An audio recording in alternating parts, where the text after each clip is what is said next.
Hello students, आज हम chemical kinetics का टॉपिक पढ़ने के लिए जा रहे हैं और इस टॉपिक के अंदर हम ताप का प्रभाव पढ़ रहे थे। अभिक्रिया के वेग पर ताप का प्रभाव, और अभिक्रिया के वेग पर ताप के प्रभाव की व्याख्या करने के लिए हमने 3 थ्योरी मैंने आपको लिखाई थी।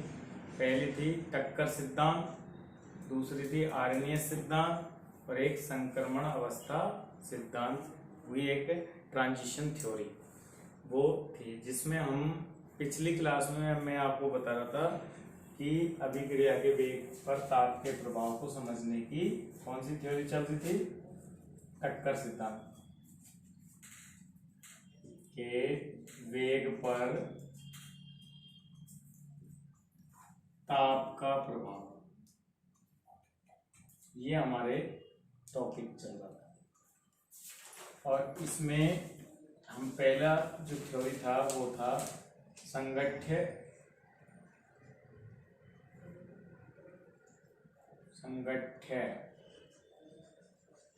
सिद्धांत, जिसका नाम है टक्कर सिद्धांत।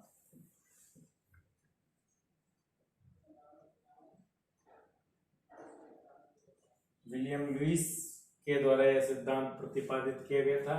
हमने इसमें क्या क्या पढ़ लिया था? हमने पढ़ा था वास्तव में अभिक्रिया का वेग अभिकारक अणुओं के मध्य टक्करों की संख्या बढ़ जाने के कारण बढ़ता है। लेकिन फिर मैंने आपको ये भी बताया था कि वास्तव में ताप में 10 डिग्री सेंटीग्रेड ताप में वृद्धि की जाती है तो टक्करों की संख्या लगभग 2 से 3% ही बढ़ती है, लेकिन अभिक्रिया का वेग 200 से 300 गुना बढ़ जाता है। इसलिए ये कहना बिल्कुल भी उचित नहीं है कि अभिक्रिया का वेग ताप में वृद्धि करने से टक्करों की संख्या बढ़ जाती है, जिससे अभिक्रिया का वेग बढ़ जाता है। ये कहना बिल्कुल उचित नहीं है। सही उचित क्या है कि प्रभावी टक्करों की संख्या बढ़ने से अभिक्रिया का वेग बढ़ता है, न कि टक्कर बढ़ने से। अगर एक ऑप्शन ये भी है टक्करों की संख्या बढ़ने से, और एक ऑप्शन ये भी है प्रभावी टक्करों की संख्या बढ़ने से, तो आप किसको टिक करोगे? प्रभावी टक्करों की संख्या बढ़ने से अभिक्रिया का वेग बढ़ता है। तो अब बात यह आती है कि प्रभावी टक्करें क्या है। तो मैंने बताया था कि सभी अभिकारक अणुओं के पास समान ऊर्जा नहीं होती। जिनके पास एक आवश्यक न्यूनतम ऊर्जा होती है अभिक्रिया करने के लिए, आवश्यक न्यूनतम ऊर्जा जिसे हम बोलते हैं दहली ऊर्जा, वह अणु ही सक्रिय अणु होते हैं। और सक्रिय अणु के मध्य जो टक्करें होती हैं उन्हें हम बोलते हैं प्रभावी टक्करें। तो प्रभावी टक्कर बढ़ने से अभिक्रिया का वेग बढ़ता है। अब ये सक्रिय अणु क्या है? तो मैक्सवेल और बोल्ट्जमान ऊर्जा वितरण वक्र के अनुसार हमने पिछली क्लास में वक्र देखा था। फिर मैंने आपको बताया था कि ताप में 10 डिग्री सेंटीग्रेड की वृद्धि करने से वास्तव में सक्रिय अणुओं की संख्या लगभग दुगनी हो जाती है, और सक्रिय अणु ही प्रभावी टक्कर करते हैं। इसलिए प्रभावी टक्करों की संख्या दुगनी हो जाती है, जिससे K बढ़ जाता है और अभिक्रिया का वेग बढ़ जाता है। तो यहाँ वर्ड जो आ रहा है वो है प्रभावी टक्कर। कुछ महत्वपूर्ण बातें जो बताई गई थी संगठित सिद्धांत में, उनमें हम एक पॉइंट लिखो, प्रभावी टक्कर। ये क्या होती है? प्रभावी टक्कर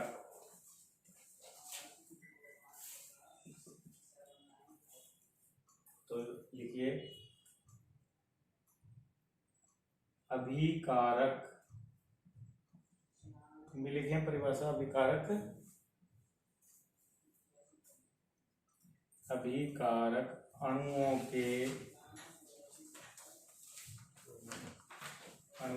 मध्य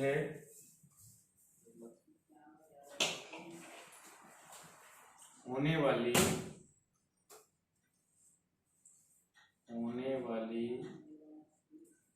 वे टक्करें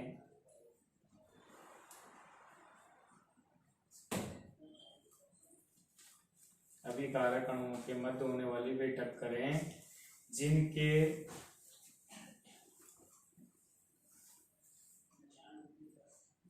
परिणाम स्वरूप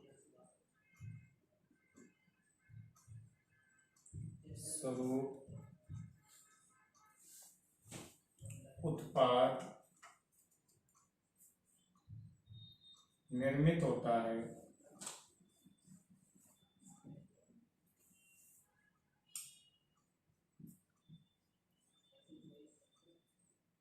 प्रभावी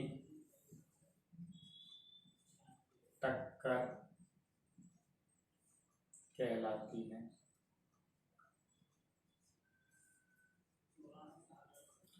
यानी अभिकारक अणुओं के मध्य होने वाली वे टक्करें जिनके परिणाम स्वरूप फिक्स है उत्पाद बनेगा ही बनेगा, वो क्या कहलाएंगी? प्रभावी टक्कर कहलाएंगी। अब जैसे हाइड्रोजन, या मैं यूं कहूं CO प्लस O2 से CO2 बनेगा कि नहीं, तो O2 अणु अगर ऑक्सीजन से टकराएगा ना तब तो CO2 नहीं बनेगा, लेकिन O2 अणु किससे टकराए? कार्बन से टकराएगा, तो ये कार्बन के संबंध बनाएगा। भाई इसमें CO के अंदर एक ही तो ऑक्सीजन है, अब वो ये वाला ऑक्सीजन अगर ऑक्सीजन से टकराएगा तब तो CO2 बनेगा क्या? नहीं, क्योंकि CO2 में दोनों ही ऑक्सीजन किससे जुड़े होते हैं? कार्बन से जुड़े होते हैं। अगर ये ऑक्सीजन इस ऑक्सीजन से टकराएगी तो फिर इससे ही जुड़ेगी ना, तब तो CO2 नहीं बनेगा। लेकिन ये ऑक्सीजन, नई जो ऑक्सीजन है वो इसी कार्बन से टकराएगी तो फिर CO2 बनेगा। तो अब अपन यूं कह सकते हैं कि क्या ऑक्सीजन के ऑक्सीजन से होने वाली टक्कर प्रभावी टक्कर है क्या? क्योंकि ये उत्पाद ही नहीं बना रही। लेकिन ऑक्सीजन की C से होने वाली टक्कर प्रभावी है क्या? अच्छा, अगर मान लो ऑक्सीजन C से टकरा भी गया लेकिन इनके पास इतनी ऊर्जा नहीं है कि ये उत्पाद बना सके, तो भी टक्कर प्रभावी नहीं होगी। तो प्रभावी टक्कर का मानक, मतलब प्रभावी टक्कर कौन सी होगी कौन सी नहीं होगी, तो प्रभावी टक्करों का मानक निर्धारित होता है दो चीजों से, एक तो है ऊर्जा से और एक है अभिविन्यास से। तो लिखिए ये बात, प्रभावी टक्कर का मानक, प्रभावी टक्कर का मानक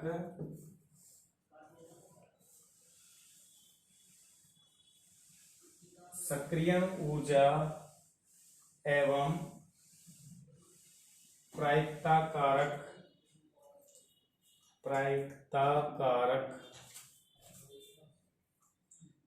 सक्रियण ऊर्जा तथा प्रायिकता कारक ब्रैकेट में P से निर्धारित होता है, P से निर्धारित होता है। अब इसको मैं दूसरे शब्दों में यूं कह सकता हूं, अर्थात अभिकारक अणुओं को प्रभावी टक्कर करने के लिए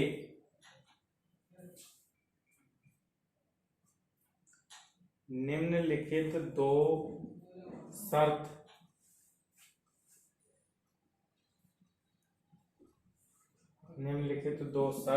या ब्रैकेट में उसको हम बोल सकते हैं अवरोध बाधा पूरी करनी होती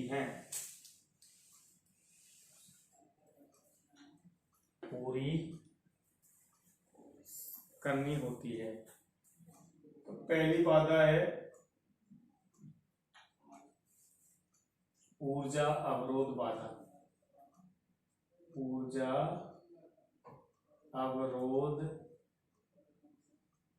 बाधा, एनर्जी बैरियर।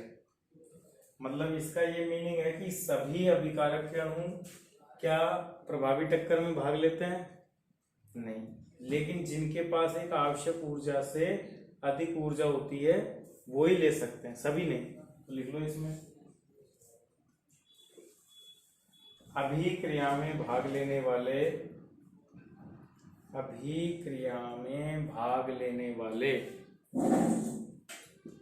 सभी अभिकारक अणु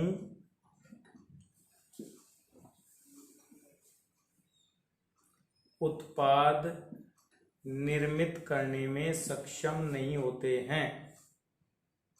उत्पाद निर्मित करने में सक्षम नहीं होते हैं, केवल वे अणु ही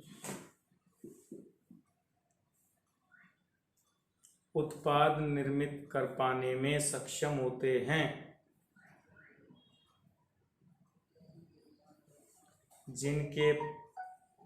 जिनके पास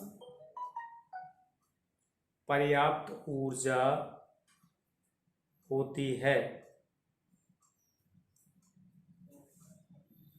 पर्याप्त ऊर्जा होती है अर्थात प्रभावी टक्कर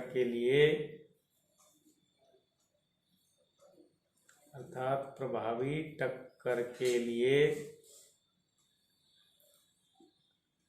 अभिकारक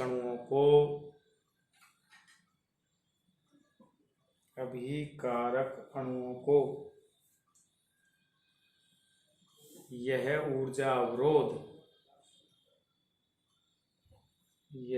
ऊर्जा अवरोध पार करना आवश्यक होता है।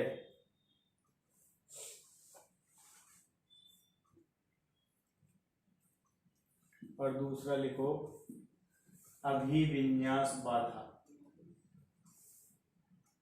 अभिविन्यास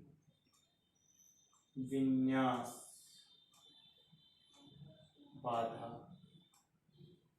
इसको हम ऐसे समझ सकते हैं, मान लो अभिकारक के अणुओं के पास ऊर्जा तो मिल गई, लेकिन अब भी जरूरी नहीं है कि वो उत्पाद बनाएंगे कि नहीं बनाएंगे। इसको देखो, एक एग्जांपल तो मैंने C+O2 का समझाया था, अब तुमको ऑर्गेनिक का समझा देता हूं कि तुमने SN2 क्रियाविधि देखी क्या है? SN2 क्रियाविधि अगर तुमने देखी हो तो मैं आपको बताऊं कि उसमें क्या होता है। SN2 क्रियाविधि में एक एल्किल हैलाइड होता है CH3CH2Br, और इस पर प्रहार होता है OH- का, नाभिक स्नेही का। तो यहां से Br हटता है, और इस SN2 की प्रॉपर्टी होती है कि इसमें OH का प्रहार किधर से होता है? पीछे की साइड से होता है। अगर OH का प्रहार इस कार्बन पर पीछे से हो जाएगा तो प्रोडक्ट बन जाएगा, यानी ये CH3 है, ये वाला CH3 ऊपर लिख दिए, ये Br तो हट ही जाएगा, और इस पर ये CH2 जुड़े हैं, और इधर कौन जुड़ेगा? OH। अगर पीछे से प्रहार हो तो प्रोडक्ट बन गया। लेकिन अगर मान लो इसी क्रियाविधि में CH3 CH2 और Br SN2 है, ठीक है, और इस पर ये OH का प्रहार हो रहा है, और कहां से हो रहा है? सामने से हो रहा है। किधर से? सामने से। और क्रिया कौन सी है? SN2। अब प्रोडक्ट नहीं बनेगा, क्योंकि SN2 की प्रॉपर्टी क्या है कि जब पीछे से प्रहार होता है ना तभी बंध बनता है, आगे से प्रहार होता है तो बंध नहीं बनता है। तो यानी अब मैं यूं कह रहा हूं, इन दोनों के पास ऊर्जा तो है उत्पाद बनाने के लिए, लेकिन दूसरी समस्या क्या आ गई? उपयुक्त अभिविन्यास नहीं। तो लिखो उपयुक्त अभिविन्यास नहीं, लिखे प्रभावी टक्कर के लिए अभिकारक अणुओं का उपयुक्त अभिविन्यास में,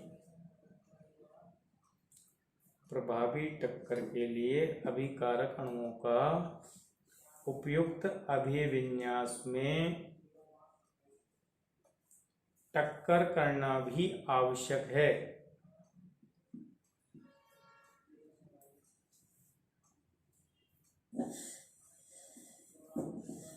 अनुपयुक्त अभिविन्यास में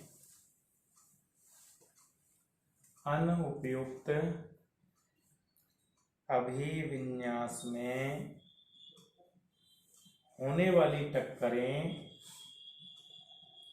होने वाली टक्करें अप्रभावी टक्कर होंगी,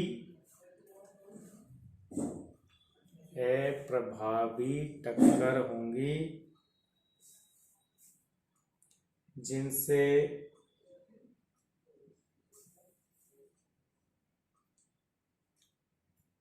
उत्पाद निर्मित नहीं हो सकता है, नहीं हो सकता है। ये उदाहरण को आप इस उदाहरण से समझ भी सकते हो, इस चीज को डाल लेना, कॉपी कर लेना। तो अब बात ये आती है कि भाई ये ऊर्जा अवरोध को तो हम पढ़ ही लेंगे। ये जो मैंने P बताया प्रायिकता कारक, वो उपयुक्त विन्यास में होने वाली टक्करों को निर्धारित करता है। लिखो प्रायिकता कारक या त्रिविम कारक P, प्रायिकता कारक या त्रिविम कारक P उपयुक्त विन्यास में होने वाली टक्करों की, उपयुक्त विन्यास में होने वाली टक्करों की प्रायिकता को निर्धारित करता है, प्रायिकता को निर्धारित करता है। अब लिखो संगठ्य सिद्धांत का निष्कर्ष एवं गणितीय रूप। संगठ्य सिद्धांत का निष्कर्ष एवं गणितीय रूप।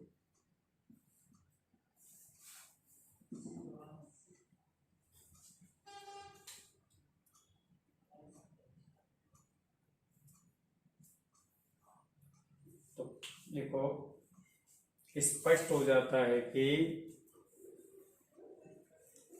संगठ्य सिद्धांत बताता है, स्पष्ट हो जाता है कि संगठ्य सिद्धांत बताता है कि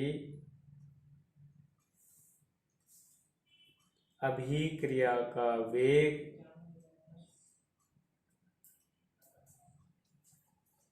अभिक्रिया का वेग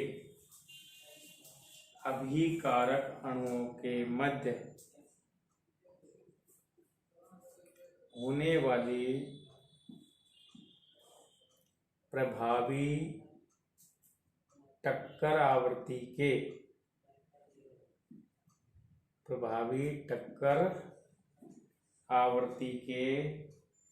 समानुपाती होता है।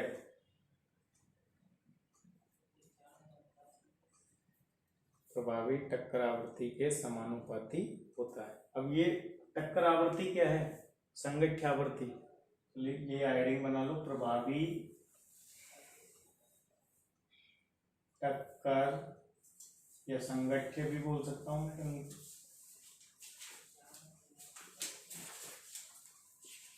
आवृत्ति।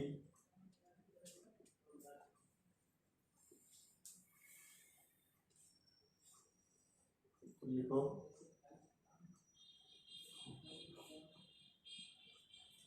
प्रति सेकंड प्रति इकाई आयतन में, प्रति सेकंड प्रति इकाई आयतन में होने वाली टक्करों की संख्या, टक्करों की संख्या संगठ्य आवृत्ति कहलाती है।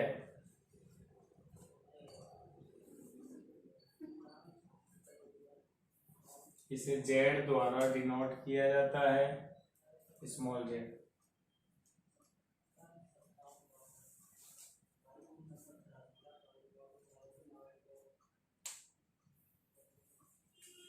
अब गणितीय रूप से हम क्या लिख सकते हैं? गणितीय रूप से तो रेट बराबर P Z ये पहले रेट समानुपाती प्रभावी टक्कर, और प्रभावी टक्कर किसके समानुपाती है? समानुपाती है P प्रायिकता कारक, Z टक्कर आवृत्ति और EA अपॉन RT। ये क्या है? सक्रिय अणु अंश, इसको हम बोलते हैं सक्रिय अणु अंश।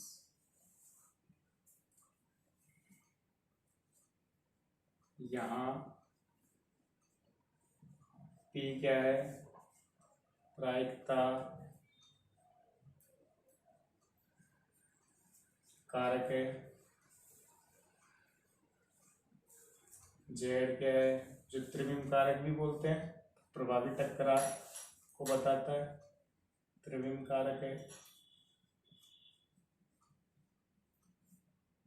Z क्या है? टक्कर आवृत्ति है।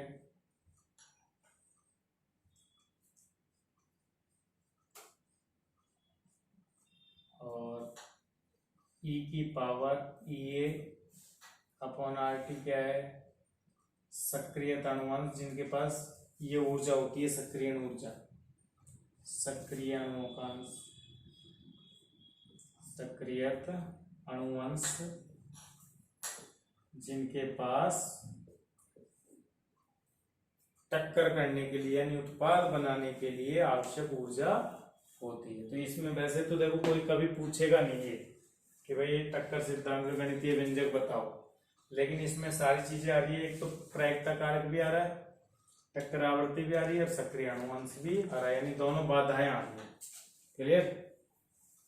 तो ये संघट्ट सिद्धांत के बारे में जो क्वेश्चन बनते हैं वो यही है। इसमें आपको